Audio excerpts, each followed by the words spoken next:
میلسی سے فیاض احمد سعیدی کی رپورٹ۔ سماجی کارکن اور رحیم قلی موزہ آر واہن کے رہائشی مختار احمد مدنی نے پنجاب حکومت کی جانب سے ضلع وہاڑی کو دی گئی گرین الیکٹرک بس سروس کے روٹس میں میلسی کہروڑ پکا لودھرا روڈ کو شامل نہ کرنے پر شدید تشویش کا اظہار کیا ہے۔ اپنے جاری کردہ بیان میں انہوں نے کہا کہ پنجاب حکومت کا گرین الیکٹرک بس منصوبہ غریب عوام کو سستی، ماحول دوست اور معیاری سفری سہولت فراہم کرنے کے لیے ایک انقلابی قدم ہے۔ ضلع وہاڑی کو یہ گرین الیکٹرک بس ملی ہے، لیکن افسوس کے متعلقہ حکام نے ان بسوں کا روٹ میلسی سے کہروڑ پکا جانے والی شاہراہ پر نہیں دیا۔ مختار احمد مدنی کا کہنا تھا کہ میلسی کہروڑ پکا لودھرا روڈ ضلع وہاڑی کی مصروف ترین اور اہم ترین شاہراہوں میں سے ایک ہے۔ اس روڈ کے گرد درجنوں مواضعات آباد ہیں، جہاں اکثریت غریب، محنت کش اور دہاڑی دار طبقے کی ہے۔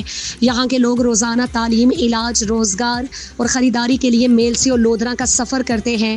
موجودہ حالت میں انہیں مہنگے ویگن، رکشا اور پرائیویٹ ٹرانسپورٹ کا سہارا لینا پڑتا ہے، جس سے ان کا بجٹ بری طرح متاثر ہوتا ہے۔